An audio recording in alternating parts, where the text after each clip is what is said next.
দামি সম্পদ। এই ঈদের আনন্দ করছে ঠিকই, কিন্তু মনের ভিতর অনেক অতৃপ্তি রয়ে গেছে। ঈদের দিন সবাই কাছে পাইছে, কিন্তু মা কাছে পায় নাই। কলিজাটা বড় দুঃখে ভরা। ঈদের আনন্দ সবাই নিয়ে করছে, বাবারে আর পায় নাই। ওই বাবারে হারাইয়ে দিনের মতো কান্নার আওয়াজ। ও সন্তানের আজকে যারা বাবার কাছে পাইছো,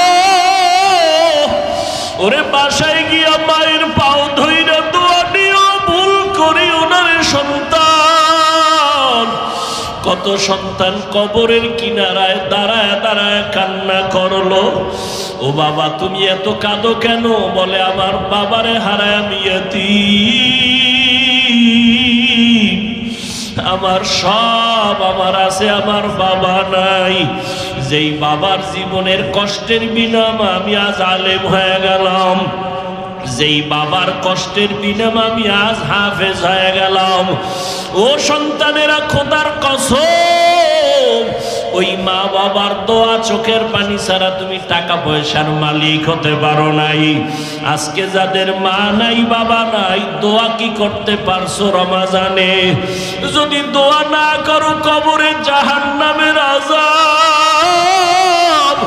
অথচ তুমি বিপদে পড়লে মা বাবা জীবনে ঘুমাইতে পারেন নাই, আর ওই মা বাবারে কবরে রাইখে তুমি কেমন করে নামাজ বাদ দিয়ে আরামে ঘুমাও?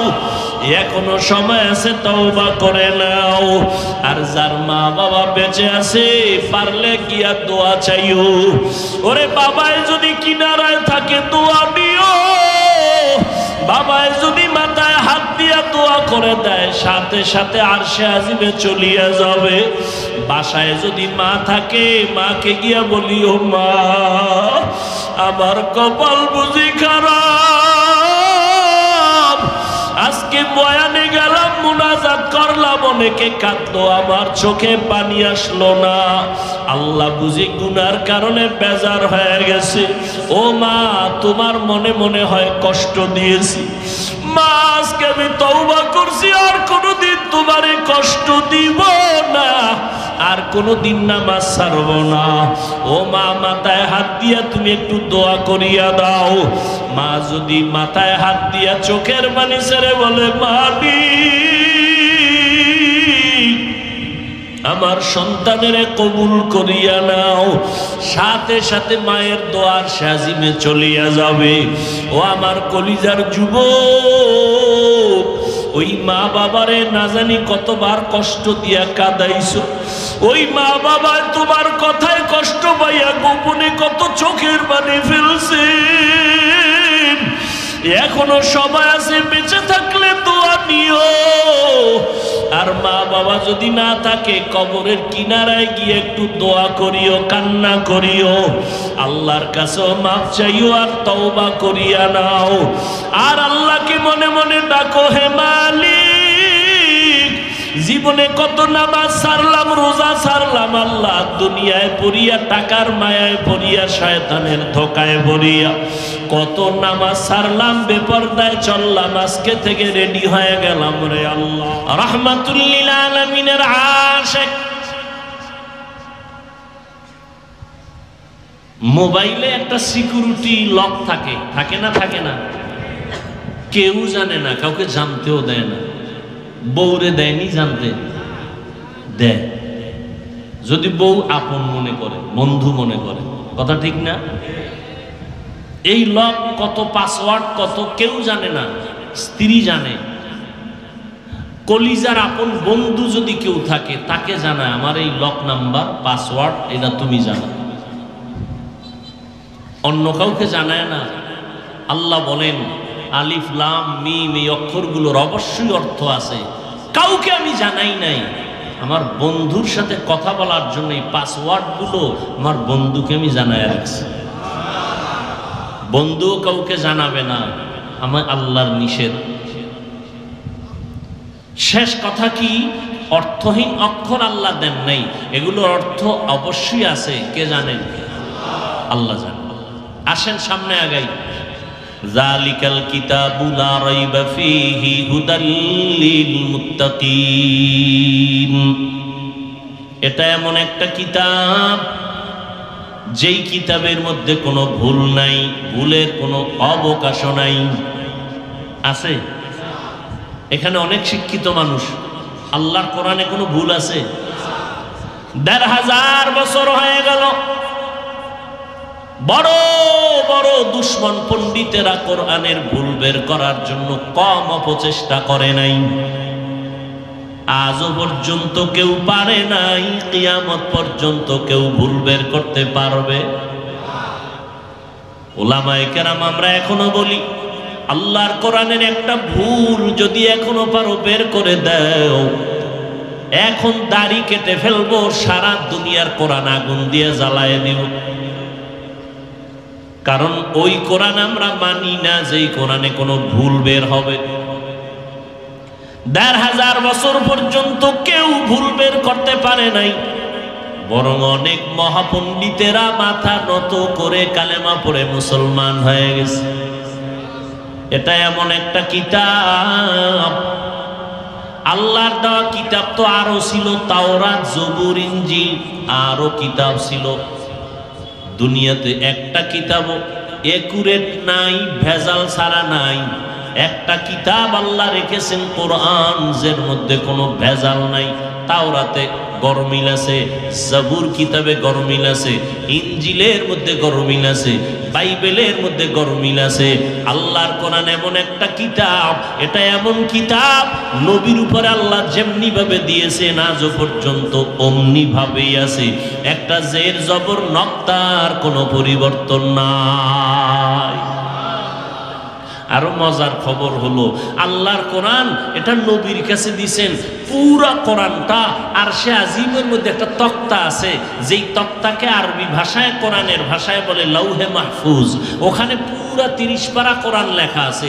ওখানে যেইভাবে সিস্টেমে সাজানো, বর্তমান কোরআন ওইভাবেই সাজানো, কোনো পরিবর্তন। এখানের কোরআনে আলহামদু সূরাটা আগে, ওখানেও আগে। এখানে আলহামদু সূরার পরে সূরায়ে বাকারা, লাউহে মাহফুজের মধ্যে আলহামদু সূরার পরে সূরায়ে বাকারা। এখানে শেষ সূরা সূরাত নাস, কুল আউযু বিরাব্বিন নাস। লাউহে মাহফুজের মধ্যে সর্বশেষ সূরা হলো কুল আউযু বিরাব্বিন নাস। এবার আসেন আমার মূল কথা, আল্লাহ কোরআন কেন দিলেন এই জমিনের মধ্যে, কেন অবতীর্ণ করলেন? মুসা নবীরে আল্লাহ অন্য কিতাব দিয়েছেন, কোরআন দেন নাই। ঈসা নবীরে আল্লাহ ভিন্ন কিতাব দিয়েছেন, কোরআন নামের কিতাব দেন নাই। এই শ্রেষ্ঠ কিতাব আল্লাহ রহমতের নবীকে দান করলেন কেন? আল্লাহ এটা বলেন, যারা আল্লাহকে ভয় করবে তাদের হেদায়েতের জন্য কোরআন দান করেছি। তাহলে কোরআন হলো হেদায়েতের একমাত্র ঠিকানা। যারা কোরআন ধরবে তারা হেদায়াত পাবে, যারা হেদায়াত পাবে তারা বিনা হিসাবে জান্নাত পাবে। ইমামুল আউয়ালিন আল আখিরিন, বাহরে সাদকা রাহমাতাল লিল আলামিন, সাইয়্যিদুল কাউনাইন খাতমুল মুরসালিন, আখিরা মদবুদ ফখরুল আউয়ালিন। আল্লাহর নবীকে আল্লাহ কোরআন দিলেন হেদায়েতের জন্য। প্রশ্ন,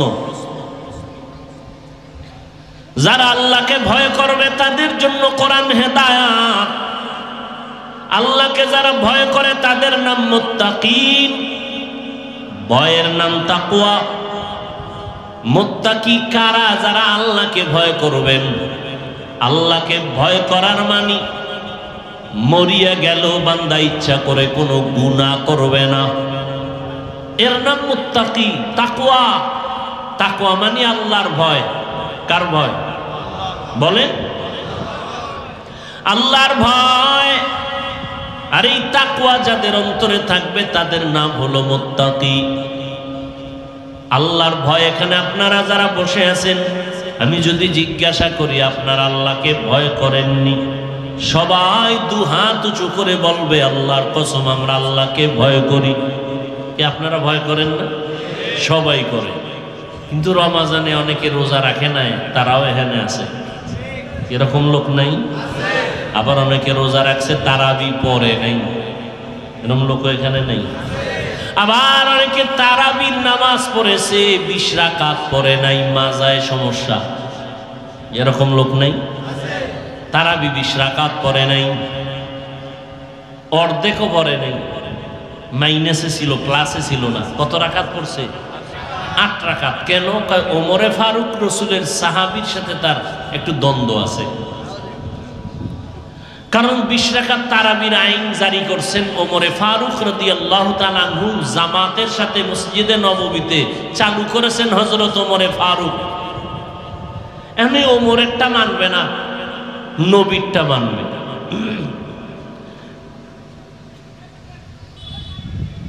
একজন মুসলমান আর একজন মুনাফিক কোন এক বিষয়ে দ্বন্দ্ব লাগছে, সমাধানের জন্য নবীজির কাছে গেছে।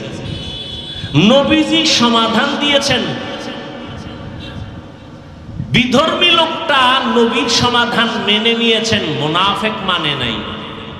মুনাফিক কয় নবীর বিচারটা মন মতো হয় নাই। এখন বিধর্মী কয় তাহলে কার কাছে গেলে মন মতো হবে? কয় ওমরের কাছে চলো।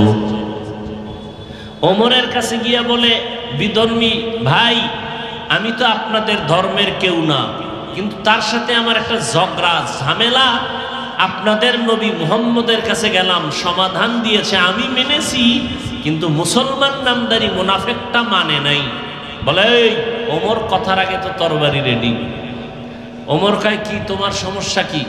কয় আপনি যেটা সমাধান দিবেন সেইটা। কয় আমারটা মানবা, নবীরটা না? কেনা এবার তরবারি বের করল আর বলে এই মুনাফিক, মুহাম্মদের পরে যদি ফয়সালা না মানো, ওমরের কাছে আসো, ওমরের ফয়সালা কল্লা থেকে, দেহ থেকে কল্লা আলাদা করে দেওয়া। একটা বাড়ি মারলেন, কল্লা ঠিক জায়গায় আলাদা করে দিল, শেষ জায়গায় শেষ। এখন তো বিশাল ঝামেলা হয়ে গেল। একটা লোক বলল আর মেরে ফেলল। নবীও চিন্তায় পড়ে গেলেন, ঘটনাটা ঘটাইলা কি ওমর? জিব্রাইল আমিনেরে আল্লাহ পাঠায় দিয়া কয় নবীরে গিয়া জানায় দাও, ওমর যা করছে আমি আল্লাহ তা সঠিক বলে ঘোষণা দিলাম।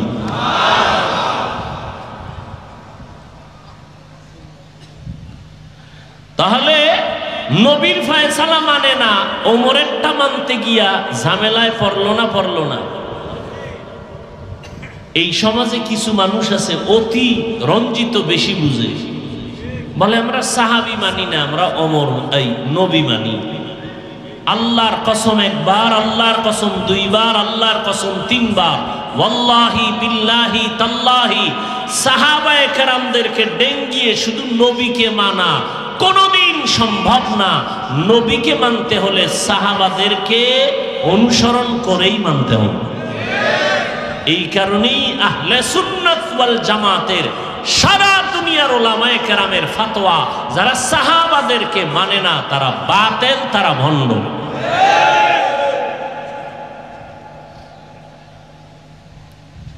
লেখার মাধ্যমে হোক, বলার মাধ্যমে হোক, ডাইরেক্ট হোক, ইশারায় হোক, সাহাবায়ে কেরামদের বিরুদ্ধে যারা কথা বলবে, যারা লিখবে, তারা বাতিল, কোনো সন্দেহ। তো বলতেছিলাম রমজানুল মুবারক, অনেকে রোজা রাখে নাই। কেন রোজা রাখে নাই? কিছু কিছু কুলাঙ্গারেরা বলেছে ঘরে কি ভাতের টান আছে, আমি রোজা রাখবো কেন? আমরা কি ভাতের অভাবে রোজা রাখছি? আমরা রোজা রেখেছি আল্লাহর মুহাব্বত অর্জন করার জন্য। এই কারণেই তো আল্লাহ বলেছেন হাদিসে কুদসি, ও নবী জানায় দেন, নামাজ বান্দা পড়ে আমি নিজ হাতে পুরস্কার ফেরেশতার মাধ্যমে দিয়ে দিলাম, লিখে রাখো। বান্দা হজ করছে, ফেরেশতার মাধ্যমে পুরস্কার ঘোষণা দিলাম। কিন্তু রোজার পুরস্কার আমি আমার হাতে রেখেছি, ডাইরেক্ট আমার বান্দার হাতে দিব, কারণ এটা আমার জন্য খাস। রোজার মাধ্যমে বান্দা আমার যতটা কাছে আসবে অন্য আমলের দ্বারা ততটা আসতে পারবে না, কারণ অন্য আমলের মধ্যে ভেজাল বেশি, রোজায় ভেজাল কম। মানুষ নামাজ পড়ে মানুষকে দেখাবার জন্য, হজ করে মানুষকে দেখাবার জন্য, যাকাত দেয় মানুষকে দেখাবার জন্য। রোজাটা চাইলেও কাউকে দেখাইতে পারবে না, এটা আমি আল্লাহর জন্য, অতএব এটার পুরস্কার আমি আল্লাহ নিজ হাতে কুদরতের দ্বারা দিব। মুফাসসিরিনে কেরাম, মুহাদ্দিসিনে কেরাম বলেন আল্লাহ নিজ হাতে পুরস্কার কি দিবেন? বলে আল্লাহ একভাবে বলেন, ও রোজাদার, আমি আল্লাহ তোমার হয়ে গেলাম।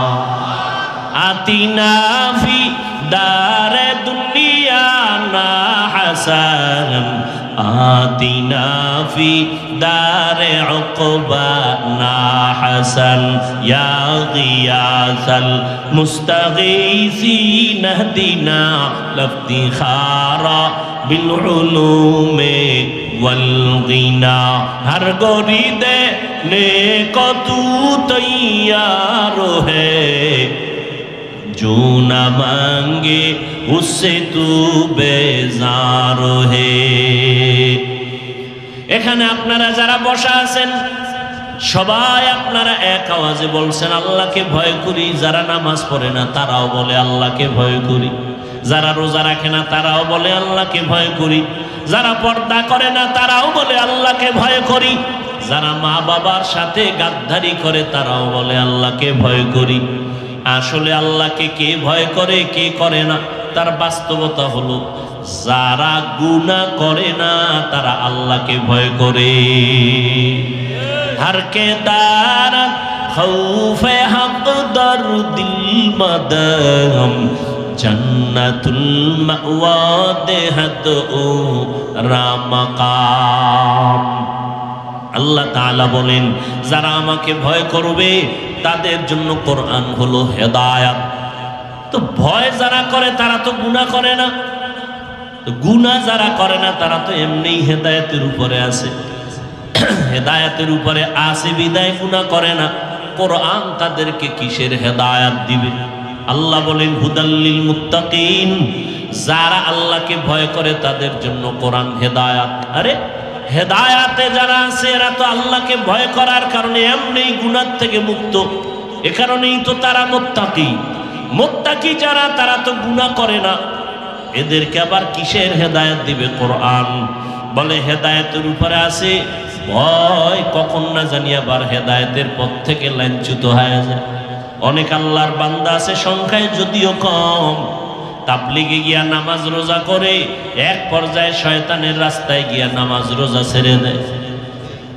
আছে না নেই? আরে ভাই আপনাদেরটা বাদ দেন, আমাদের ইতিহাসে বড় বড় ব্যক্তিরাও লাঞ্ছিত হয়ে গেছে, বড় বড় ব্যক্তিরা। ইরাকের জমিনের একজন ওলিয়ে কামেল, বলবো জগৎ বিখ্যাত ওলিয়ে কামেল, নাম হলো আবু আব্দুল্লাহ আন্দলুসি রহমাতুল্লাহ আলাইহি। এত বড় আলেম, এত বড় আলেম, এত বড় বুজুর্গ, এত বড় আল্লাহওয়ালা। বলে কেমন বুজুর্গ কেমন আল্লাহওয়ালা? জুনায়েদ বাগদাদির নাম শুনছেন না? এই জুনায়েদ বাগদাদি তার মুরিদ শিবলি রহমতুল্লাহ আলাইহি তার মুরিদ। 100 বছর আগের ঘটনা। সেই সময়কালে ইরাকের জমিনে তার মুরিদের সংখ্যা ছিল 40,000। কত হাজার? আল্লাহ মাফ করেন, বেয়াদবি মাপ চাই, বুঝাবার জন্য অনেক কথা বলি। বর্তমানে এমন ফির আছে 1000 মুরিদ নাই, কিন্তু খেলাফত দিয়ে রাখছে 50 জনারে। বুঝেননি? পীরের চেয়ে খলিফা বেশি, মুরিদের খবর নাই। আর সেই সময়ে তার মুরিদের সংখ্যা কত? আর মুরিদগুলো কেমন সাইজের? দাড়ি কামানেওয়ালা, বিড়ি টাননেওয়ালা। নাম 2 জনার বললাম না?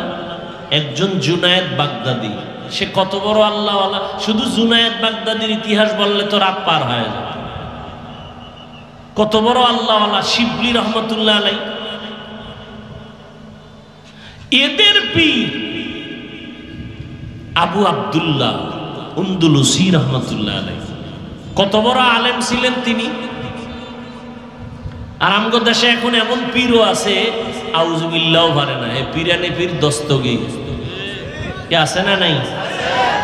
আর তিনি কত বড় আলেম, 40,000 মুরিদের পীর। কত বড় আলেম, 30,000 হাদিস ছিল তার সনদ সহ মুখস্থ।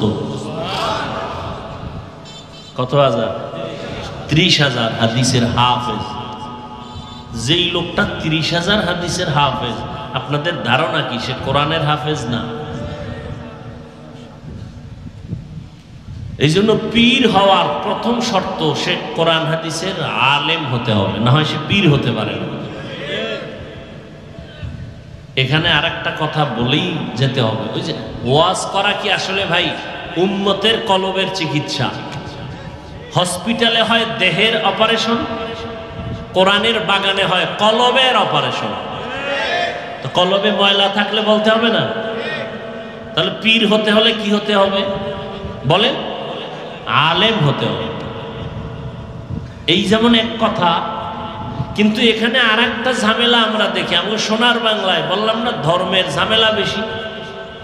আলেম হইয়া যদি পীর হয়, এরপরও কিছু কিছু নেফাকি অন্তরালারা কয় পীরের ছেলে পীর হবে কেন? বলে না বলে না? পীরের ছেলে পীর হবে কেন? তো পীরের ছেলে যদি যোগ্যতার আলোকে পীর হতে পারে, সে পীর হবে। নবীর ছেলে নবী হয় না? কথা বলেন না কেন? নবীর ছেলে কি হবে? নবী। ইব্রাহিম নবী, ছেলেও ইসমাইল নবী। ইয়াকুব নবী, তার ছেলে ইউসুফ নবী। নবীর ছেলে নবী হবে নাকি অলুমান হবে? পীরের ছেলে পীর হবে কেন? কি হবে? পীরের ছেলে গুন্ডা হবে, মাস্তান হবে। আলেমের ছেলে আলেম হবে, এটাই বাস্তবতা। ডাক্তারের সন্তান ডাক্তার হবে, এটাই বাস্তবতা। যোগ্যতা থাকলে পীর হবে। এখানে প্রশ্ন করা নেফাকি, মূর্খতা। আল্লাহ হেদায়াত দান করুন। আবু আব্দুল্লাহ 30,000 হাদিসের হাফেজ, 40,000 মুরিদের পীর। কত বড় বুজুর্গ আল্লাহওয়ালা। বর্তমানে একদল বলে পীর মুরিদি শিরিক। যারা এই কথা বলবে একচাটিয়া, তারা ভণ্ড। পীর মুরিদি শিরিক বলার কোনো সুযোগ নাই, আবার পীরগিরি করতে গিয়া ভণ্ডদের পেছনে যাওয়ারও কোনো সুযোগ নেই। ওই যে বললাম, কিছু পীর আছে আউযুবিল্লাহ পারে না, সে মুজাদ্দিদে জামান, আন্তর্জাতিক বেঈমান। আছে না নাই? আল্লাহ হেদায়াত দান করুন। এই মুরব্বী, আপনারা উঠেন কেন? মোনাজাত দিয়ে দিব? হ্যাঁ, কারো জ্যৈষ্ঠ মাস, কারো সর্বনাশ। নিজেও ক্ষতিগ্রস্ত হবেন না, কাউকে ক্ষতির মধ্যে ফেলবেন না। আমি শুরুতেই বলছি, এই ময়দান বড় দামি, বসার সাথে সাথে গুনাহ মাফ হয়ে গেছে। আবু আব্দুল্লাহ উন্দুলুসি রহমতুল্লাহ আলাইহি এত বড় আলেম, এত বড় বুজুর্গ, শাইখুল মাশায়েখ। তিনি একদিন সফরে রওনা হয়েছেন, কোথাও যাবেন। এই সফরে জগৎ বিখ্যাত কুতুবুল আলম জুনায়েদ বাগদাদিও আছেন, শিবলি রহমতুল্লাহ আলাইহি আছেন। যাইতে যাইতে যাইতে যাইতে জঙ্গল পাহাড় হাঁটতে হাঁটতে একটা খ্রিস্টান এলাকা দিয়ে যাচ্ছেন। খ্রিস্টানদের ইবাদতের যেই জায়গা, উপাসনালা, ওখানে গিয়ে দাঁড়াইয়া হঠাৎ দাঁড়ায় গেছেন আবু আব্দুল্লাহ। 40,000 মুরিদের পীর, 30,000 হাদিসের হাফেজ, সনদ সহ। খ্রিস্টানদের গির্জার মধ্যে একটু দাঁড়াইলেন, কিছুক্ষণ কি যেন ভাবলেন। কাফেলায় অনেক মানুষ, জুনায়েদ বাগদাদি, শিবলি দোনোজন আছেন, কিছু বলেন না, কোনো না জানি বেয়াদবি হয়ে যায়। কিছুক্ষণ অপেক্ষা করে কি ভাবলেন, আবার সফর শুরু। হাঁটতে হাঁটতে খ্রিস্টান পাড়ার শেষ এলাকায় গিয়া দেখেন পানির কূপের থেকে কিছু সুন্দরী মেয়েরা পানির পাত্রে পানি নিয়ে বাসার দিকে যায় গ্রামের মধ্যে। খুব খেয়াল করেন, হেদায়েতের মালিক। হেদায়েত বড় কঠিন জিনিস। এই জন্য আল্লাহ বলেন কোরআন আমি দিলাম। গুনাহগারের হেদায়েতের জন্য কোরআন দিছি এটা বলেন না, আল্লাহ বলেন যারা মুত্তাকি তাদের জন্য কোরআন দিলাম হেদায়েত। মুত্তাকি কারা? যারা গুনাহ করে না। প্রশ্ন ছিল যারা গুনাহ করে না তাদের আবার কিসের হেদায়েত করবে কোরআন শরীফ? তারা তো এমনি হেদায়েতে আছে। আল্লাহ বলেন হুদাল্লিল মুত্তাকিন, আমি মুত্তাকিন যারা তাদের হেদায়েতের জন্য কোরআন দিলাম। এর অর্থ হলো হেদায়েতের উপরে থাকাটাও সফলতা না, ভয় লাগে কোন সময় জানি পিছলে পড়ে যায়। ভয় আছে না নাই? খুব খেয়াল করো। মিয়া আপনাদের এটা কোন থানা? কাজিরহাট। আচ্ছা, লঞ্চে ঢাকা আসা যাওয়া করেন না? কেউ চেয়ার পায়, কেউ ড্যাগে একটা কাঁথা বিছায় শুয়ে ঢাকা যায়, যায়নি? আর আমাদের মেজর সাহেব, আমাদের প্রিয় মানুষ, প্রধান অতিথি, তিনি কি ড্যাগে যাবেন? তার জন্য ভিআইপি ব্যবস্থা কেবিন। কেবিনের মধ্যে আবার যেটা সর্বোচ্চ ভিআইপি সেটা দিবে, ঠিক না? আচ্ছা, এখন লঞ্চে কেবিন পেয়ে ফেলছে, ওখানে এসি লাগানো, আর একজনের ড্যাগে শুইয়া ওই জানালা থেকে খোদার বাতাস খাইতেছে। যদিও বান্দা একেবারে থার্ড ক্লাসে আছে। এখন কেবিনওয়ালা কি এই কথা বলবে আমি নিরাপদ? তুফান যখন আসবে, বাড়িটা মারলে ড্যাগের মানুষ বাঁচার একটা সোজা পথ আছে, কিন্তু কেবিনওয়ালার বাঁচার খুব কষ্ট, ঠিক নেই? কেবিনের এসির বাতাস পাইয়া এমন ঘুম দিছে, ও ঘুমের থেকে উঠে দেয় আমি পানির ভিতরে। হতে পারে না? পারে না? লঞ্চে আগুন লাগছিল না? হ্যাঁ, ড্যাগের মানুষ লাফ দিয়েও পানিতে পড়ছে, কেবিনওয়ালারা পড়তে পারে নাই। বড় কঠিন জিনিস। তাহলে লঞ্চের কেবিন পাইছে যে আমি শান্তিতে ফ্যামিলি নিয়ে যাব, এরপরও ভয় আছে না নাই? আছে না নাই? ড্যাগের মানুষের থেকে তার ভয় আরো বেশি। আপনারা যারা নামাজ পড়েন পড়েন না, রোজা রাখেন রাখেন না, আপনার থেকে আমি বান্দার ভয় আরো বেশি। আপনি পড়ে গেলেও ইসলাম থেকে অতটা ক্ষতি হবে না, আমি যদি পিছলে পড়ে যাই ইসলামের যতটা ক্ষতি আমার দ্বারা হবে। তাহলে ভয় আমার আরো বেশি না? এই জন্য আল্লাহ কয় আমি গুনাহগারের হেদায়েতের জন্য কোরআন দিছি, এটা বলি নাই, মুত্তাকিনদের হেদায়েতের জন্য কোরআন দিলাম। তার মানে যারা গুনাহ করে না হেদায়েতে আছে, এদের জন্য কোরআন হেদায়েত। অর্থাৎ কোরআনটাকে যদি আঁকড়াইয়া ধরে এরা কখনো পিছলে পড়ে যাবে না, এরা রাস্তা হারায় যাবে না। এবার রাস্তা হারাবার সম্ভাবনা থাকে না, থাকে না, এটা বুঝাবার জন্য ঘটনাটা টানতেছি। এত বড় একজন আলেম, 30,000 হাদিসের হাফেজ, 40,000 মুরিদের পীর, মুরিদগুলোর সাইজ কেমন? নামাজ নাই, রোজা নাই। জুনায়েদ বাগদাদি, শায়েখ শিবলি, এরা কত বড় বুজুর্গ। খ্রিস্টান পাড়ায় গিয়ে দেখেন সুন্দরী মেয়েরা পানি ভরে ভরে পাত্র বোঝাই করে বাড়ির মধ্যে যায়। 40,000 মুরিদের পীর, 30,000 হাদিসের হাফেজ, জুনায়েদ বাগদাদির পীর, শায়েখ শিবলি রহমাতুল্লাহ আলাইহির পীর। তাকাইয়া দেখতেছেন ওই মেয়েদের দিকে একটা ধ্যান করে তাকায় আছেন আবু আব্দুল্লাহ, নজর সরায় না, দীর্ঘ টাইম দাঁড়ানো। শিবলি চিন্তায় পড়ে গেলেন কি ব্যাপার, কিছু বলাও যায় না, বেয়াদবি না জানি হয়ে যায়। এত বড় আল্লাহওয়ালা, এত বড় আলেম। দীর্ঘ টাইম যখন হয়ে গেল, জিজ্ঞাসা করেন, হযরত আমাদের গন্তব্য কি এটা না আরো সামনে? বলে আরো সামনে, চলেন। আবু আব্দুল্লাহ বলেন, তোমরা চলে যাও। শিবলি রহমাতুল্লাহ আলাইহি ঘটনা লিখেন, জুনায়েদ বাগদাদি আশ্চর্য হয়ে গেলেন, আমরা যাব, আপনি যাবেন না কেন? অন্তরের ভিতরে দাগ কেটে গেল। এই জন্য কারো বিপদ দেখলে খুশি হওয়া যাবে না। ভয় করো, ওই বিপদ তোমার ঘাড়েও আসতে পারে। পারে না? পারে না? এই জন্য কারো বিপদে খুশি হইও না। একজন আর ছেলে লেখাপড়া পারে না,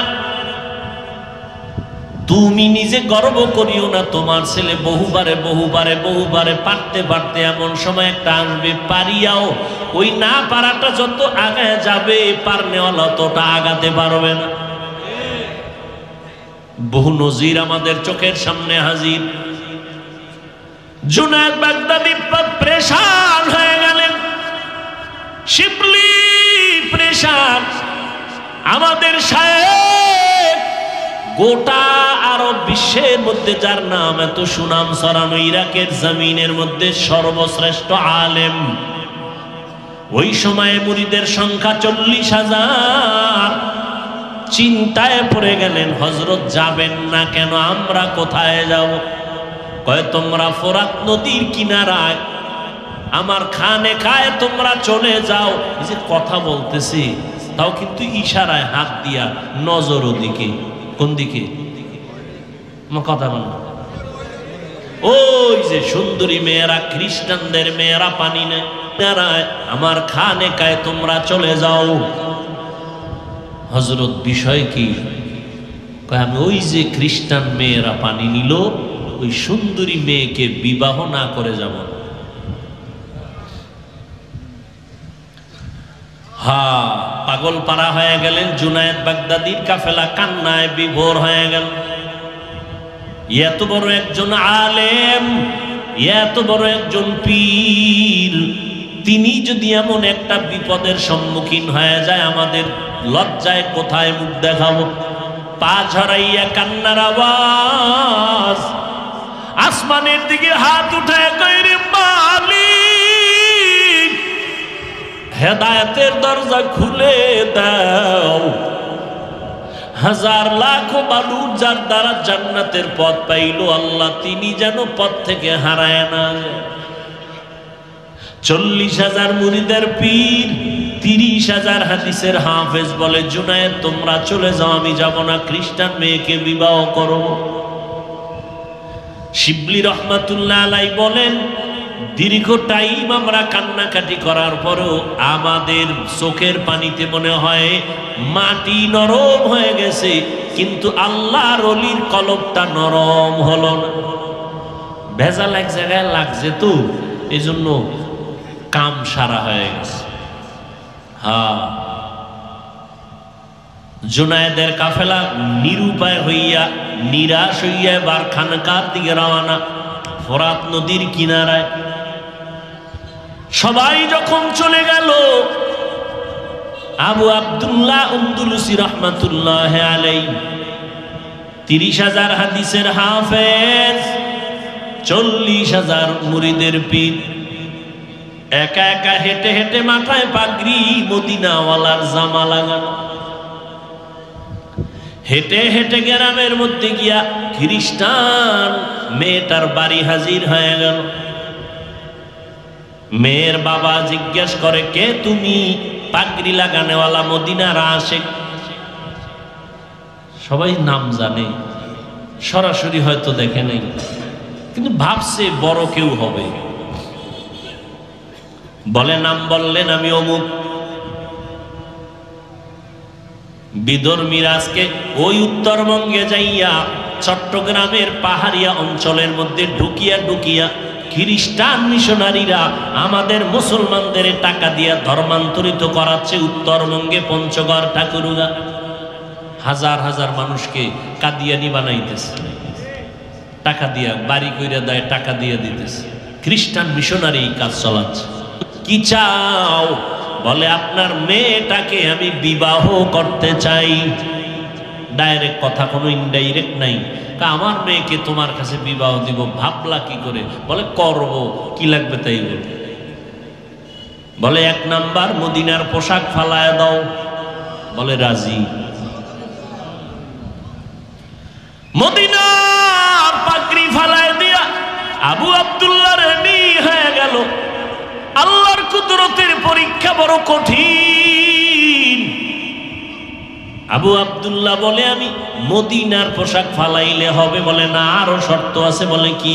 আমাদের খ্রিস্টানদের ক্যাপ লাগাবা মাথায়, প্যান্ট শার্ট টাই লাগাবা গলায়, লাগাইয়াও এরপরে পাবনি কয় পাবা না, 1 বছর পর্যন্ত অপেক্ষা করতে হবে। তোমার একটা ডিউটি আছে। বলে কি ডিউটি? বলে আমার কিছু শূকর আছে, শূকর। ওই শূকরগুলো জঙ্গলের মধ্যে তুমি লালন পালন করবা, পাহারাদার রাখাল হয়ে কাজ করবা। বলে রাজি।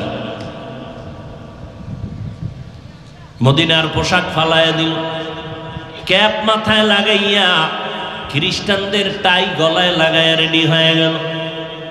এবার জঙ্গলে যায়, সারাটা দিন ডিউটি করে, শূকরের রাখালগিরি করে। এইভাবে করতে করতে দীর্ঘ কয়েক মাস চলে গেল। ইরাকের জমিনের মধ্যে জুনায়েদ বাগদাদির কাফেলা আবার। কান্না তো বন্ধ নাই, দোয়া বন্ধ নাই, খতম বন্ধ নাই, তাহাজ্জুদ বন্ধ নাই। আমাদের শায়েখের তুমি ফিরায়া দাও। 1 বছর চলতে চলতে 1টা বছর যখন পার হয়ে যাবে সময় ঘনায় আসছে। জুনায়েদের বাগদাদির কাফেলা আবার রওয়ানা। আমাদের শায়েখের হালাতটা কেমন একটু দেখিনি, মাওলা ফিরায়া দেয়। কেউরে কিছু বলে না, কান্না রেডি। আর আমগো ইমাম সাহেব যদি আল্লাহ না করুন কোনো অন্যায় করে, মাইক লাগে না, সাংবাদিক লাগে না, মুসল্লিরাই যথেষ্ট এই ইমামের 12টা বাজানের জন্য। একবারও মুসল্লি চিন্তা করে না, হুজুর যদি অন্যায় করিয়াও থাকে সেইবে সিক্রেট ভাবে তাকে আমরা একটা লাইনে রাখতে পারলে রাখি, না হয় তাকে সরায় দেই। মানুষ যদি জানে তাহলে শুধু আমি ইমামের বদনাম না, গোটা আলেমদের বদনাম হবে। অতএব এতটা প্রচার করি না। নিমক হারাম কিছু বেয়াদব এরা এগুলো লাইভ দিয়া ফেসবুকে বিভিন্নভাবে গোটা দুনিয়াটাকে এভাবে আলোড়ন করে।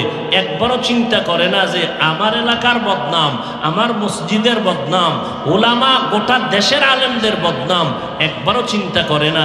এগুলো করে করে শেষ পর্যন্ত কোনো ইমামের তো নিজের তো লাভ হলোই না, আলেমদেরও বদনাম করলো, এরপরে নিজের ধ্বংসটাও নিজে টেনে আনলো। এগুলো তো বেশি। ওই 2 জনের রাস্তায় মারামারি করে, 3য় ব্যক্তি গিয়া নিয়ম কি তারা ফিরাবে না? ও নিমক হারাম, এত বড় বদমাস, এত বড় বেয়াদব, ওই মারামারি দেখে ও মোবাইলে লাইভ দিতেছে, একবারও ফিরাইতেও যায় না। ওটি ছবি করতেছে, ভিডিও করতেছে। এরকম আছে না নাই? আল্লাহ হেদায়াত দান করুন। আর জুনায়েদ বাগদাদির কাফেলা সারা রাত ঘুম নাই, কান্না, আল্লাহ হেদায়েতের দরজায় ফিরাইয়া দাও। হ্যাঁ, এই মিয়া চরমনাইয়ের এত বদনাম, তাবলিগের এত বদনাম, তাদের কোনো ভালো কাজ নাই কি? চরমনাই, তাবলিগ এদের মাধ্যমে কি কোনো নামাজি হয় নাই? তাহলে যারা এত বিরোধিতা করে তাদের তো গুণের কথাটাও বলা দরকার ছিল, যে চরমনাইয়ের এই 1 পয়েন্টে আমরা দোষ দেখতেছি, কিন্তু আরো 10 পয়েন্টে তাদের এই গুণ আছে। এটা একবারও বলে না। কেন? ওরা আসলে চরমনাইয়ের দোষ খুঁজে না, ওরা মূলত চরমনাইকেই চায় না, ওরা তাবলিগকেই চায় না। মূলত ওরা নিজের মন গড়া কিছু জমিনে নতুন ভাবে কিছু দিতে চায়, মদিনার ইসলাম থেকে আলাদা।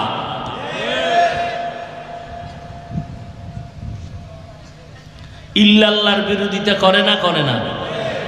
চরমনাইওয়ালারা লা ইলাহা ইল্লাল্লাহ পুরাটা করে না? কর না কেন? সুবহানাল্লাহ বলে না? আলহামদুলিল্লাহ বলে না? আল্লাহু আকবার বলে না?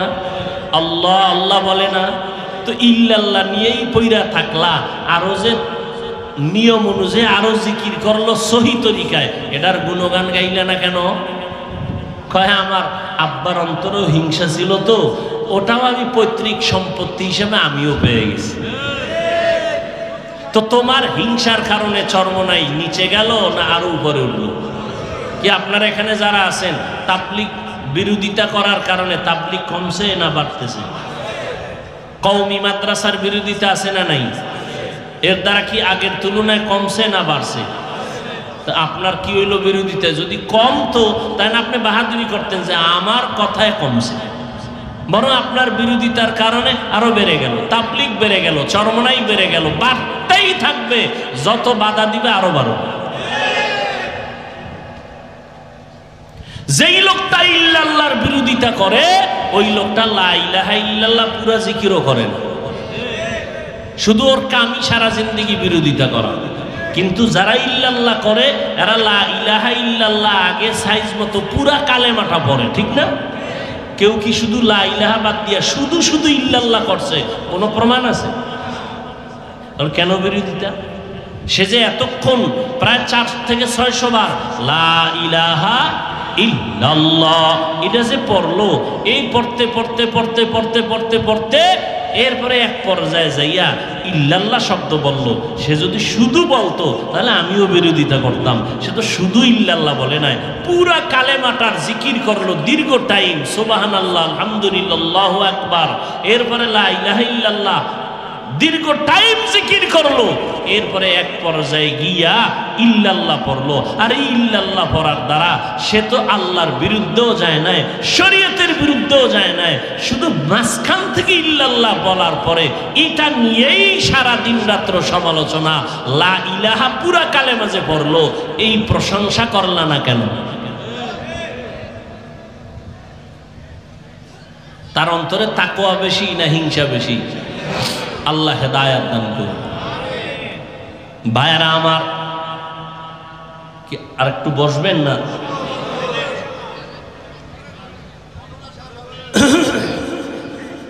আবু আব্দুল্লাহ আন্দলুসি রেডি হয়ে গেলেন, জঙ্গলে শুকারের রাখাল হয়ে কাজ করে বাড়ি আসেন। এইভাবে চলতেছে বছরের কিনারায় জুনায়েদ বাগদাদির কাফেলার কান্নার আওয়াজ বন্ধ করে নাই। আমগো নবীর আদর্শ কি? একদিকে নবী দিনের বেলা মানুষের বুঝায়, রাতের বেলা কাঁদেন, আল্লাহ মক্কার কাফের গুলোরে তুমি কালেমাওয়ালা বানো। চরমনাইয়ের বিরোধিতা জীবনভর করলা রে হিজলার মানুষ, তাবলীগের বিরোধিতা করলা। আমি যদি একবার তোমাকে জিজ্ঞাসা করি, নবীর আদর্শের উম্মত যদি হও, বিরোধিতা করলা 1000 বার, দোয়া করছো হেদায়েতের জন্য কয়বার? এই নিমক হারাম মুনাফিক, বিরোধিতা করলা 1000 বার, হেদায়েতের দোয়া করছো কয়বার? তুমি নবীর আশিক না, তুমি নবীর আশিক না, তুমি মুনাফিক, তুমি রাসূলের আশিক না। যদি আশিক হইতা তাহলে মাইক লয়ে বিরোধিতা করতা না, তুমি দোয়া করতা আল্লাহ এদের হেদায়েত দাও। হেদায়েতের দোয়া নেই, আল্লাহ হেদায়েত দান করুন। ভাইয়েরা আমার, জুনায়েদ বাগদাদির কাফেলা পেরেশান। শায়েখ শিবলি রহমাতুল্লাহ আলাইহি সহ আবার তারা রওনা হয়ে গেলেন ওই এলাকায় শায়েখের খবর নেওয়ার জন্য। এলাকায় খ্রিস্টান পাড়ায় আইসা যারে নাম জিগায় কেউ চিনে না, কোথায় আছে জানে না। ঘুরতে ঘুরতে ঘুরতে ঘুরতে অনেক 2-3 দিন পরে একটা খোঁজ পাইল, হ্যাঁ একটা লোক আছে দাড়িওয়ালা। কিওয়ালা? দাড়িওয়ালা, মাথায় ক্যাপ লাগাইয়া জঙ্গলের ভিতরে শুকরের রাখাল হইয়া সারাদিন ডিউটি করে। শিবলি রহমাতুল্লাহ আলাইহি জুনায়েদ বাগদাদির কাফেলা চলে গেলেন জঙ্গলে, পাহাড়িয়া অঞ্চল। ঠিকই গিয়া তাকাইয়া দেখেন 40,000 মুরিদের পীর, 30,000 হাদিসের হাফেজ আবু আব্দুল্লাহ আমাদের পীর জঙ্গলে ক্যাপ লাগাইয়া শুকরের রাখাল হয়ে দাঁড়ায় আছে, হাতে একটা লাঠি নিয়ে। জুনায়েদের কাফেলা জঙ্গলে ঢুকলো। পুরা জঙ্গলের ভিতরে একটা কেমন যেন পরিবর্তন শুরু। আবু আব্দুল্লাহর কাছে গিয়া সবাই কান্নার আওয়াজ। হযরত চলেন আমাদের খানেকা ফোরাত নদীর তীরে চলেন ইরাক। বলে না যাব না, খ্রিস্টান মেয়েকে বিয়ে করার 1 বছরের টাইম শেষের দিকে আমি বিয়ে করে এরপরে যাব। আবার কান্না। শিবলি রহমতুল্লাহ আলাইহি বলেন এত পরিমাণ কান্না যে হইল মনে হয় জঙ্গলের গাছের পাতার থেকে পানি ঝরতেছে, শুকরগুলো কাঁদতেছে। কিন্তু আবু আব্দুল্লাহর কলব নরম হয় না। এমন কান্নার আওয়াজ, কাফেলা জুড়ে কান্নার আওয়াজ। পা জড়ায় বলেন চলেন, বলে যাব না। পাগলের মতো কান্না করলেন জুনায়েদ বাগদাদি শায়েখ শিবলি রহমাতুল্লাহ আলাইহির কাফেলা। পা জড়ায় কান্না করলেন আর আসমানে হাত উঠায় বলেন ও মালিক, হেদায়েতের দরজা খুলে দেন, দয়া করে তাকে জান্নাতের পথে ফিরায় দেন রে আল্লাহ। কান্না করে করে দীর্ঘ টাইম। এরপর আবু আব্দুল্লাহর দিলটা নরম হলো না। আজও তারা নিরাশ হইয়া নিরুপায় হইয়া ইরাকের জমিন ফোরাত নদীর কিনারায় খানেকায় রওয়ানা। আজও তার দিল নরম হয় নাই, চলল। কান্না বন্ধ নাই। কাফেলা রাস্তা দিয়ে যাচ্ছে আর কাঁদতেছে। খোলা আকাশের নিচে কান্না করে ও মালিক, আমাদের শায়েখের তুমি দয়া করে ফিরাইয়া দাও। হেদায়েতের রাস্তা থেকে কেন যে লাঞ্ছিত হয়ে গেল জানি না রে আল্লাহ, তুমি দয়া করে ফিরাইয়া দিও। কোন কারণে তুমি বেজার হয়ে গেছো জানি না। ও আল্লাহ, কত আর তুমি তাকে ভুল পথে রাখবা, দয়া করে ফিরাইয়া দাও। আমার আল্লাহ বলেন বান্দার চোখের পানি আমার কাছে বড় প্রিয়। বান্দা যখন কান্না করে দোয়া করে, আমি আল্লাহ তার চোখের পানির দোয়া কখনো বৃথা ফিরাইয়া দেই না। তবে আমি দিতে গিয়ে একটু সময় লাগাই, কারণ দিলে বান্দা হাসবি আর কাঁদবি না। আমার কাছে কান্না বড় প্রিয়, এই জন্য আমি আস্তে আস্তে যেই দেই যেন তোর কান্না চলতে থাকে। কান্না দেখতে চাই। একটা কান্না এমন এক পুঁজি যে কান্না দেখলে বাচ্চার কান্না মায়ের কলিজা নরম হয়ে যায়। ওর ছাত্র যদি কান্না করে ওস্তাদের অন্তরটা নরম হয়ে যায়। ও আল্লাহর গোলাম, আল্লাহ চায় বান্দা কান্না করো। আল্লাহ কোরআনে জন্যই বলেন ফালিয়াজহাকু কালিলা ওয়ালিয়াবকু কাসীরা, কম হাসো বেশি বেশি কান্না করো। কান্না হলো আল্লাহর প্রিয় এক জিনিস। আজকে কান্না নাই, আছে কান্না নাই, কান্নার বয়ান নাই। বরং এক হুজুর বলে এত কাঁদো কেন, নবী বেশি কাঁদে নাই। আহ, কত বড় নিকৃষ্ট হুজুর। আল্লাহ হেদায়েত দান করুন। অথচ আল্লাহ কোরআনে বলেন কম হাসো বেশি কান্না করো। নবীজি বলেন কান্না করো ইবকু ফাইল্লাম তাবকু ফাতাবাকু, কান্না যদি না আসে বাহানা করো তাতেও সওয়াব হবে। আল্লাহর বান্দার জুনায়েদ বাগদাদির কান্নার আওয়াজ। নিরাশ হইয়া আবার তারা ইরাকের খানকায় চলে যাচ্ছেন। আজও পারলাম না শায়েখের লাইনে নিয়ে আস। ও আল্লাহ, আমাদের ফিরায় দাও, মেহেরবানি করে হেদায়েতের পথে তুমি নিয়ে নাও। এইভাবে কাঁদতেছেন আর যাইতেছেন ইরাকের খানকায়। আল্লাহর কত আর কাদাইবেন, 1 বছর কাদাইছেন, এবার আল্লাহ রাস্তাটা খুলে দিছেন। হাঁটতেছে রাস্তা দিয়া, পাহাড়িয়া জঙ্গল, হঠাৎ করে শিবলি জুনায়েদের কাফেলা তাকায় দেখে রাস্তার সামনে থেকে রাস্তার কিনে একটা পানির কূপ। 40,000 মুরিদের পীর, 30,000 হাদিসের হাফেজ, সামনে একটা রাস্তার কিনারায় পানির কূপ থেকে তিনি গোসল করে উঠতেছেন আর কালেমায়ে শাহাদাত পড়তেছেন। আর চোখের পানি ছেড়ে কাঁদতেছেন আর বলে, আমাকে কাপড় দাও। কারণ ওই তো গায়ে ছিল খ্রিস্টানদের পোশাক, ফালায় দিয়া উলঙ্গ উঠতেছেন, পানির থেকে গোসল করে আর কালেমা পড়তেছেন। জুনায়েদের কাফেলা একটা চিৎকার দিয়া সামনে আগায় গেলেন, চাদর দিলেন, চাদর আটকায় নিলেন। এবার শায়েখেরে জরাইয়া খানকায় নিয়ে হাজির হয়ে গেলেন। খানকায় নিয়া বসার পর আগের মতো খেদমত আর সব কিছু শুরু হয়ে গেল। শিবলি বলেন, আমরা সবাই একান্তে আল্লাহর ওলির কিনারায় বসলাম। প্রশ্ন করলাম, শায়েখ, দীর্ঘ 1 বছর এই হালাত আপনার কেন হলো? আপনি এত বড় একজন পীরে কামেল, 30,000 হাদিসের হাফেজ, কোরআনের হাফেজ, আপনি কেন ফিরে গেলেন? কি হয়েছিল? বলে, তা জানি না, তবে শুনো, ওই খ্রিস্টান পাড়ায় গিয়া মেয়েদের আগে যে একটা গির্জা ইবাদত করে খ্রিস্টানেরা, ওখানে যে দাঁড়াইছিলাম তোমাকে মনে আসেনি? বলে, হ্যাঁ মনে আছে। বলে, ওখানে দাঁড়াইয়া আমার অন্তরে একটু অহংকার আসলো। অহংকার? কি অহংকার? বলে, আমি ওদের দিকে তাকাইয়া বলেছিলাম, তোরা সব জাহান্নামী, আমি একা জান্নাতি, তোদের থেকে আমি অনেক ভালো আছি, তোরা খারাপ।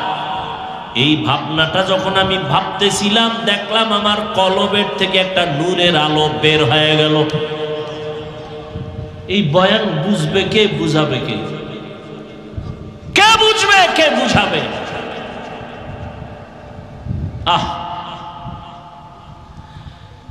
থানার ভিতরে আসামি ধইরা নিয়ে পুলিশে এত বেত্রাঘাত করে, আসামির চোখে পানি নাই, শুধু আওয়াজ।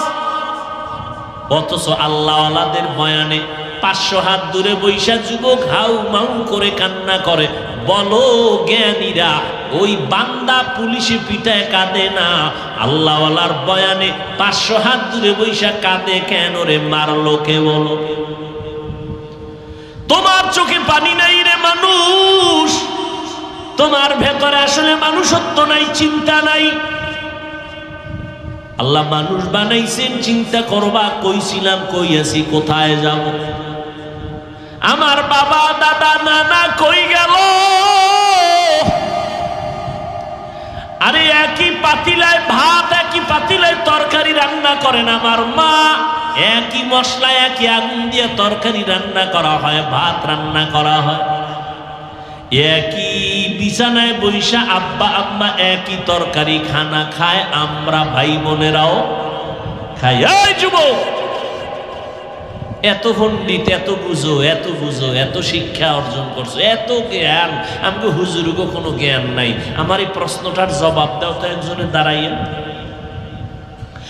একই পাতিলের ভাত, একই পাতিলের তরকারি, একই মশলা, একই রান্না করা খানা, আব্বা আম্মা খাইয়া হয় দুর্বল, আর আমরা মা বাবার সন্তান ভাই বোনেরা খাইয়া দিন দিন হই মোটা তাজা সবল। কারণ কি? তোমরা তো আল্লাহ মানো না, আল্লাহর কুদরত বললেও আমরা তোমাদের কথা অ্যাকসেপ্ট করব না। তোমরা যুক্তি দিয়ে যেহেতু মানো, যুক্তি দিয়ে বুঝাও তো কারণ কি? তুমি জীবনে যা শিখছো আর যত পণ্ডিতি করছো, এই প্রশ্নের জবাব যদি দিতে না পারো তো তুমি ফেল। তোমার পণ্ডিতি শেষ, তোমার মাস্তানি শেষ। একই পাতিলে আর রান্না করা তরকারি, আপনারা ঘুমাইতেছেন? ঘুমাইতেছেন? একই পাতিলার তরকারি, মশলা সব এক না? আব্বা আম্মা খাইয়া হয় দুর্বল, আমরা সন্তানেরা খাইয়া হই সবল। কারণ কি? হ্যাঁ,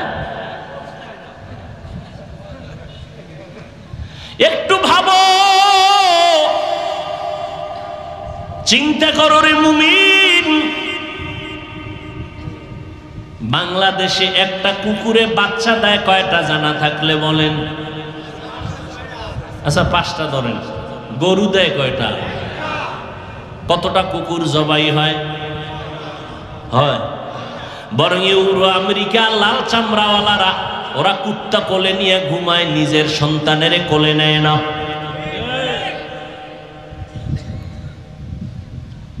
আমি মিশা বুঝতেছি? কুত্তা কোলে নেয়, নিজের আপন বাচ্চাকে কোলে নেয়। বাসে উঠছে যাবে, কুত্তাটারে কোলে লয়ে সিটে বইছে, বাচ্চাটিরে দাঁড় করায় রাখছে, সিট নেই। একটা কুকুর কেউ জবাই দিয়া খায়, গরু। ডাক্তার কইছে তোর জন্য গরু হারাম, তারপর খাইয়া মরু। দেখলে আর থামা যায় না। ইন্ডিয়ায় গরু নিষেধ, এরপরও খায় না, খায় না, জনমের মতো। কি দেখছেন যে গরু কি পরিমাণ? তাহলে গরুতে বাচ্চা দেয় একটা, কুত্তায় দেয়। এই পণ্ডিতেরা জবাব দাও, তোমরা এত শিক্ষিত, জবাব দাও। আমরা বোকা, আমাকে হুজুরগো কোনো জ্ঞান নাই। একটা কুত্তা বাচ্চা দেয় 5টা, গরু দেয় একটা। কোটি কোটি কোটি গরু জবাই হয়, কুত্তা জবাই। এরপরও বলো তো গরু বেশি না কুত্তা বেশি? গরু। কারণ কি? একটা মুখস্থ জবাব দিলেন। আমি তো মুখস্থ জবাব চাই না, আমি চাইছি যারা আমাকে হুজুরগো বোকা মনে করে, যুক্তি ছাড়া কিছু মানতে চায় না, এরা যুক্তি দিয়ে বুঝাক। কি যুক্তি আছে তোমার কাছে? যদি বলো পারি না, তো তোমার জিন্দেগির শিক্ষাগত পণ্ডিতি সব শেষ। পৃথিবীর শিক্ষার শ্রেষ্ঠ কিতাবের নাম কোরআন, আর এই কোরআন যার সিনায় আছে সে হলো পৃথিবীর শ্রেষ্ঠ বুদ্ধিজীবী। ভাইরা আমার, অহংকার আসছে, আমি মনে করেছিলাম ওরা সব খারাপ, আমি ভালো। এই চিন্তাটা যখন আসছে, দেখি আমার কলবের থেকে একটা নূরের আলো বের হয়ে গেল। বুঝার মানুষও নাই, এগুলো বিরোধিতা করার মানুষ আছে। ভাইরা আমার, এরপরে আমি ছিলাম 30,000 হাদিসের হাফেজ, কিন্তু ওই আলোটা কলব থেকে বের হয়ে যাওয়ার পর আমি একটা হাদিস ছাড়া আর কোন হাদিস আমার মুখস্থ ছিল না। আর আমি ছিলাম কোরআনের হাফেজ আলেম, একটা আয়াত ছাড়া আর কোন আয়াত আমার জেহেনে ছিল না, সব ভুলে গেছি।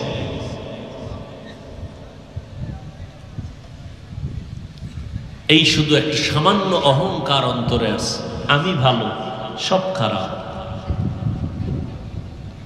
তাবলিগওয়ালারা কি বলে? আমরা ভালো সব খারাপ। চরমনেওয়ালারা কি বলে? আমরা ভালো সব খারাপ। হ্যাঁ, কই এবার আমি বুঝাই। এই যে 5 কল্লি টুপি আমি মাথায় দিছি না?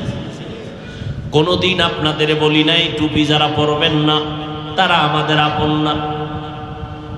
এমনকি যারা টুপি পরে না তাদেরও আমরা হিংসা করি না। ও যুবক, আমি কওমি মাদ্রাসার সন্তান, কোনদিন আলিয়ার বিরোধিতা করি না, স্কুল কলেজের বিরুদ্ধে বলি না। তুমি আমাদের কওমির বিরুদ্ধে কেন বলো? 5 কল্লির বিরুদ্ধে কেন বলো? ভালো করে বুঝো, তোমার আমার আল্লাহ এক, নবী এক, কোরআন এক, হাদিস এক, কাবা এক, ধর্ম এক। ও আল্লাহর বান্দারা, ভালো করে বুঝেন, আমরা নাভির নিচে হাত বেঁধে নামাজ পড়ি, যারা বুকে হাত বাঁধে আমরা কোনোদিন হিংসা করি না, গালি দেই না। আমরা 20 রাকাত তারাবি পড়েছি, যারা কম পড়েছে 8 রাকাত, আমরা কোনোদিন তাদের গালি দেই না, হিংসার নজরে দেখি না, দেখলে সালাম আগে দেওয়ার চেষ্টা করেছে। ও আল্লাহর বান্দারা, হেদায়েতের মালিক আল্লাহ সামান্য অহংকার, এত বড় আলেম এই বিপাকে পড়ে গেলেন। শিবলি রহমাতুল্লাহ আলাইহি বলেন, আল্লাহর ওলি আগের মতো দিনের কাজ শুরু করলেন খানেকার মাধ্যমে। ওই খ্রিস্টান মেয়েটাকে তো বিবাহ করা আর হলো না। যেই মেয়েটাকে টার্গেট করি এত কিছু হয়ে গেল, ওই মেয়েটাকে বিয়া হলো না। কিন্তু আমার মাওলার কুদরত, ওই খ্রিস্টান মেয়েটা স্বপ্নে দেখতেছে আবু আব্দুল্লাহর মতো একজন আল্লাহওয়ালার কাছে যাবে, তার সাথে বিবাহ বসবে। পাগল হয়ে গেছে ঘুমে স্বপ্ন দেখা। যেমন জুলাইখা স্বপ্ন দেখছে ইউসুফ নবীর নাম জানে না, দেখা স্বপ্নে দেখা পাগল হয়ে গেছে। খ্রিস্টান মেয়েটা পাগল, কাউরে কয় না, কিন্তু দেখতেছে এরকম সুদর্শন সুপুরুষ পাগড়িওয়ালা সুঠম দেহের অধিকারী, তারে আমার পাইতেই হবে। দেখতে দেখতে কিছুদিন পরে পাই কই, ঠিকানা ঘুমের মধ্যে পাইছে ফোরাত নদীর কাছে। ফোরাত নদীর কাছে একটা খানেকা, ওখানে গেলে তাকে পাইবা। মেয়েটা ফ্যামিলির কাউকে না জানাইয়া চলে গেল। যাইয়া খবর দিল খানকায়। আবু আব্দুল্লাহ খবর পাইলেন খ্রিস্টান পাড়ার মেয়ে আসছে। আবু আব্দুল্লাহ তাকে রিসিভ করলেন মানুষের দ্বারা। তারপরে তার খানকার পার্শ্বে একটা পর্দা রক্ষা করে একটা রুম দিয়া তারে পর্দার আড়াল থেকে কালেমা পড়াইয়া মুসলমান বানায় দিলেন।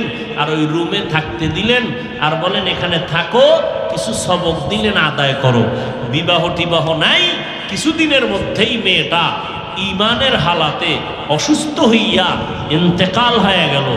এই মেয়েটার ইন্তেকালের কিছুদিন পরে আবু আব্দুল্লাহরও ইন্তেকাল হয়ে গেল।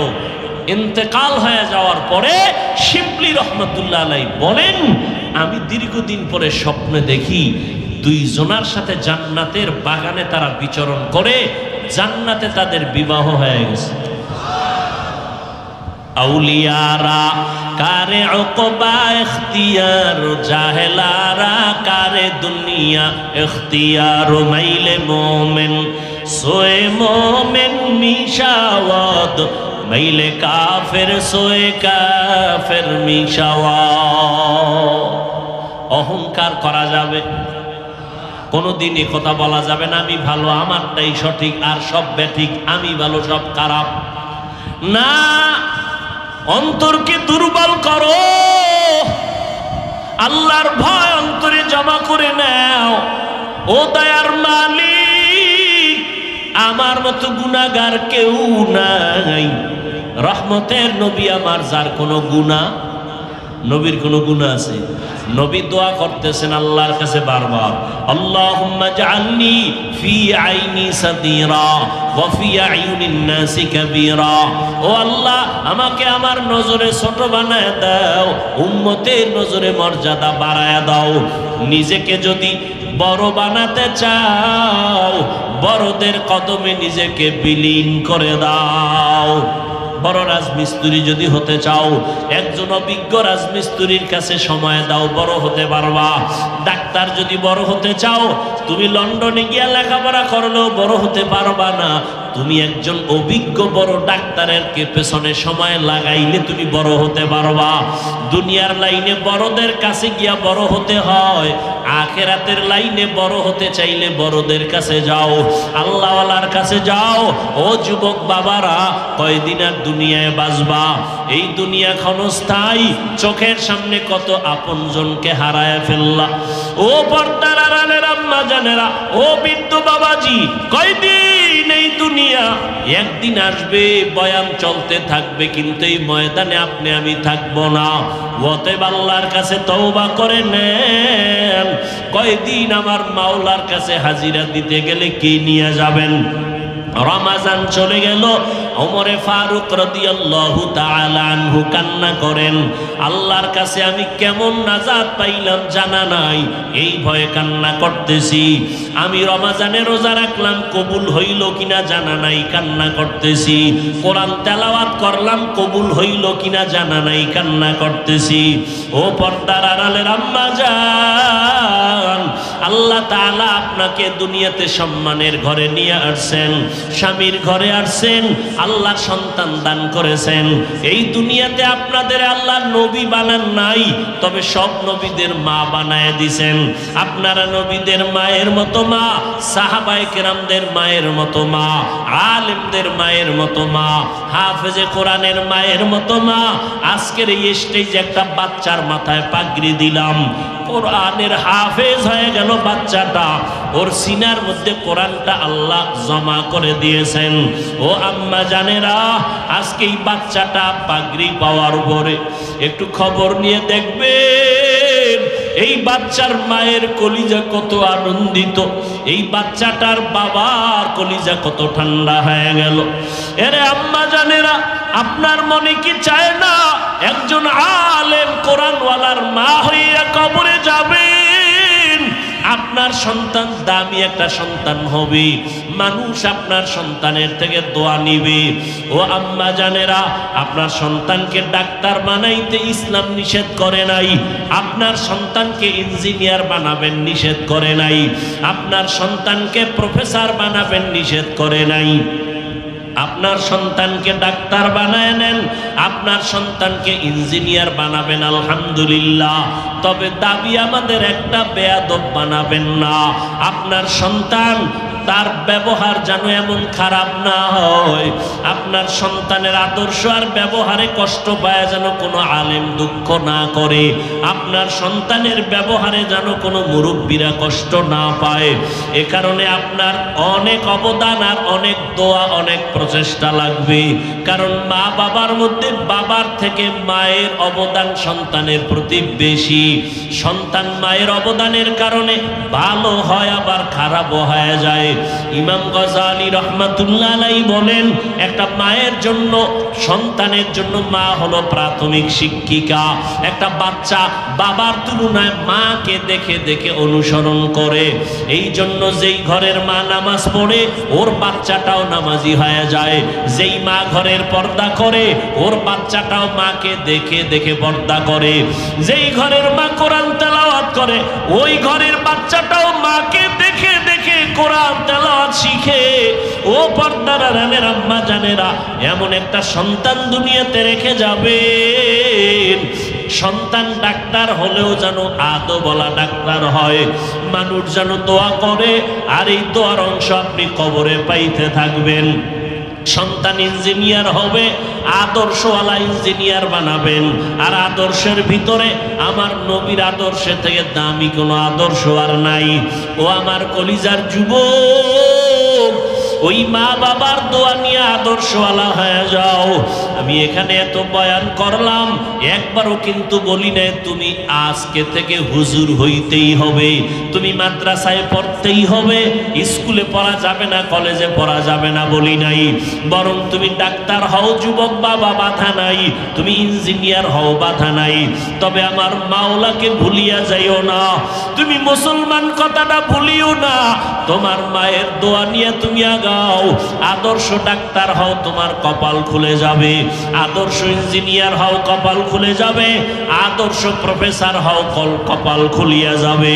তোমার মতো কত যুবক স্কুল কলেজে পড়ে একবেলার নামাজও বাদ দেয় না, আছে না নাই? বলো বাবা, তুমি কেন পারো না? তোমার মতো যুবক রাস্তায় গাড়ি চালায়, নামাজ ছাড়ে না, বলো তুমি কেন পারবা না? তোমার আমার মতো কত যুবক র্যাব, আর্মি, পুলিশ, বিডিআরের চাকরি করে, নামাজ ছাড়ে না, বলো বাবা তুমি কেন পারবা না? এই স্কুলে পড়ু একটা ছাত্র আজকে আমার সাথে মাগরিবের আগে দেখা করে দোয়া চাইল, আর বলল হুজুর দোয়া করবেন। আমি স্কুলে লেখাপড়া করতাম, একসময় আমি গান বাজনা করতাম, আমি নাচ গান করতাম। আল্লাহর রহমত, আমি এখন দাঁড়িয়ে রাখছি, 5 বেলার নামাজ পড়ি, 1 ওয়াক্ত নামাজও ছাড়ি না। ও যুবক, তোমার কি মনে চায় না তুমি নামাজ পড়বা না? আজকে যদি তোমার অন্তর দিয়া বুঝাইয়া বলতে পারো, আমরা মাদ্রাসায় পড়িয়া টুপি দাড়ি বেইমানির কারণে, নামাজ পড়ার কারণে আমগো সম্মান কমিয়ে গেছে, বলো তাহলে আমরাও তোমাদের পক্ষে চলে যাব। কিন্তু না, ইহুদিরাও চায় আমরা মরে যাই, খ্রিস্টানেরাও চায় কোরআনের আওয়াজ বন্ধ হয়ে যাক, সমস্ত বিধর্মীরা চায় ইসলামের আওয়াজ বন্ধ হোক। চতুর্মুখী দুশ্মন। কিন্তু তাকায় দেখো, এরপরও কোরআনওয়ালাদের সম্মান কমে নাই। তুমি ডাক্তার হও, আগে কোরআন পড়িয়া এরপরে ডাক্তারি পড়ো। আগে কোরআনটা পড়িয়া তুমি ইঞ্জিনিয়ারিং পড়ো, আগে কোরআন পড়িয়া তুমি যেই লাইনে যাও যাও। ও যুবক, আল্লাহর গোলাম, এখন থেকে তওবা করে নাও। কয়দিন আর দুনিয়াতে বাঁচবারে বাবা। বাবার একটা ভালো সন্তান পরিচয় দিয়ে চলো। তোমার কারণে এলাকায় শান্তি আসবে, তোমার দ্বারা সমাজে শান্তি আসবে। তোমার মতো যুবক যদি আজকে কৃষি কাজ করে, নামাজ পড়ে, তুমি কেন পারবা না? নদীর মধ্যে মাছ ধরিয়াও যদি নামাজ পড়ে, তুমি কেন পারবা না? না পারার পেছনে কারণ রে বাবা, তোমার গুনার কারণে আমার আল্লাহ বেজার। আজকে এত বয়ান, এত বয়ান, ওরে মুনাজাত তো সবাই দেয়, সবার চোখে পানি নাই। তোমার পাশে কত মানুষ চোখের পানি ছেড়ে কান্না করে, অথচ তোমার চোখে পানি আসে না রে বাবা। ও যুবক, আমার মাওলার কাছে গোপনে হেদায়েতের দোয়া করিও। আল্লাহকে মনে মনে বলি, ওরে মালিক, আমি তো একটা মুসলমানের সন্তান, মানুষের সামনে পরিচয় দিই আমি মুসলমান, অথচ আমার চেহারার মধ্যে ইসলামের কোনো আলো নাই, আমার পোশাকের মধ্যে ইসলামের পরিচয় নাই। না, এটা হতেই পারে না। আজকে থেকে আমি তওবা করে নিলাম, আর নামাজ ছাড়ব না, বেপরদায় চলব না। ওই মা বাবার দোয়া নিয়ে চলো। ওই মা যদি দোয়া করিয়া দেয়, তোমার কপালটা খুলিয়া যাবে রে বাবা। কারণ এই মা বাবার দোয়া ছাড়া কিন্তু আমি ওই চেয়ারে বসতে পারি নাই। ওই মা বাবার চোখের পানি আর দোয়া ছাড়া তুমিও পরীক্ষায় ভালো নাম্বার পাও নাই। ওই মা বাবার দোয়া আর চোখের পানি ছাড়া তুমি টাকা পয়সার মালিক হতে পারো নাই। আজকে এখানে এমন মানুষও বসে আছে যার মা নাই, যার বাবাও নাই। অন্ধকার কবর থেকে দোয়ার অপেক্ষা। রমজানের বরকতে তাদের কবরের আযাব ছিল বন্ধ। এই ঈদের পরে না জানি আবার কার কবরে জাহান্নামের আগুন। এই রোজার মাস কবরের আযাব বন্ধ পাইয়া আপনজনের কাছে দোয়ার জন্য কত আবদার। ও সন্তান, ওই মা বাবাকে যারা হারাইছে, এতিমের মতোই ময়দানে বসছে, ওদের কাছে গিয়া দেখো মা কত দামি সম্পদ। এই ঈদের আনন্দ করছে ঠিকই, কিন্তু মনের ভিতর অনেক অতৃপ্তি রয়ে গেছে। ঈদের দিন সবাই কাছে পাইছে, কিন্তু মা কাছে পায় নাই। কলিজাটা বড় দুঃখে ভরা। ঈদের আনন্দ সবাই নিয়ে করছে, বাবারে আর পায় নাই। ওই বাবারে হারাইয়ে দিনের মতো কান্নার আওয়াজ। ও সন্তানের, আজকে যারা মা বাবারে কাছে পাইছো, ওরে বাসায় গিয়া মায়ের পাও ধইরা দোয়া নিও, ভুল করিও না রে সন্তান। কত সন্তান কবরের কিনারায় দাঁড়ায় দাঁড়ায় কান্না করলো। ও বাবা, তুমি এত কাঁদো কেন? বলে আমার বাবারে হারায় আমি এতিম। আমার সব আমার আছে, আমার বাবা নাই। যেই বাবার জীবনের কষ্টের বিনিময়ে আমি আজ আলেম হয়ে গেলাম, যেই বাবার কষ্টের বিনিময়ে আমি আজ হাফেজ হয়ে গেলাম। ও সন্তানেরা, খোদার কসম, ওই মা বাবার দোয়া চোখের পানি ছাড়া তুমি টাকা পয়সার মালিক হতে পারো নাই। আজকে যাদের মা নাই বাবা নাই, দোয়া কি করতে পারছো রমজানে? যদি দোয়া না করো, কবরে জাহান্নামের আযাব। অথচ তুমি বিপদে পড়লে মা বাবা জীবনে ঘুমাইতে পারেন নাই, আর ওই মা বাবারে কবরে রাইখে তুমি কেমন করে নামাজ বাদ দিয়ে আরামে ঘুমাও? এখনো সময় আছে, তওবা করে নাও। আর যার মা বাবা বেঁচে আছে পারলে গিয়া দোয়া চাইও। ওরে বাবায় যদি কিনারায় থাকে দোয়া দিও, বাবায় যদি মাথায় হাত দিয়া দোয়া করে দেয় সাথে সাথে আরশে আজিমে চলিয়া যাবে। বাসায় যদি মা থাকে মাকে গিয়া বলিও, মা আমার কপাল বুঝি খারাপ, আজকে বয়ানে গেলাম মুনাজাত করলাম অনেকে কাঁদলো, আমার চোখে পানি আসলো না, আল্লাহ বুঝি গুনার কারণে বেজার হয়ে গেছে। ও মা তোমার মনে মনে হয় কষ্ট দিয়েছি, মা আজকে আমি তওবা করছি আর কোনোদিন তোমারে কষ্ট দিব না, আর কোনোদিন নামাজ ছাড়ব না। ও মা মাথায় হাত দিয়া তুমি একটু দোয়া করিয়া দাও। মা যদি মাথায় হাত দিয়া চোখের পানি ছেড়ে বলে, মানি আমার সন্তানের কবুল করিয়া নাও, সাথে সাথে মায়ের দোয়ার সাজিমে চলিয়া যাবে।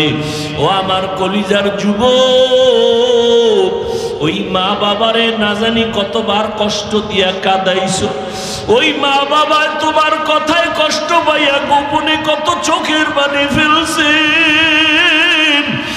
এখনো সময় আছে, বেঁচে থাকলে দোয়া নিও। আর মা বাবা যদি না থাকে কবরের কিনারায় গিয়ে একটু দোয়া করিও, কান্না করিও, আল্লাহর কাছেও মাফ চাইও আর তওবা করিয়া নাও। আর আল্লাহকে মনে মনে ডাকো, হে মালিক জীবনে কত নামাজ ছাড়লাম, রোজা ছাড়লাম, আল্লাহ দুনিয়ায় পড়িয়া টাকার মায়ায় পড়িয়া শয়তানের ধোকায় পড়িয়া কত নামাজ ছাড়লাম, বেপরদায় চললাম, আজকে থেকে রেডি হয়ে গেলাম রে আল্লাহ, আর নামাজ ছাড়বো না, বেপরদায় চলবো না, মা বাবারে কষ্ট দিব না, ওলামায়ে কেরামের পরামর্শ নিয়ে নবীর তরিকা মানিয়া চলবো। তওবা করার মতো যদি অন্তর তৈরি হয়, মুনাফিকি যদি অন্তরে না থাকে, তওবা করার নিয়ত যাদের খাঁটি ভাবে অন্তরে আছে তাদেরকে বলবো দুটো হাত আমার আল্লাহকে দেখায়া দাও। আয় আল্লাহ, আমরা যারা হাত উঠাইলাম কুদরতির নজর দিয়ে দেখেন কারাইয়াতি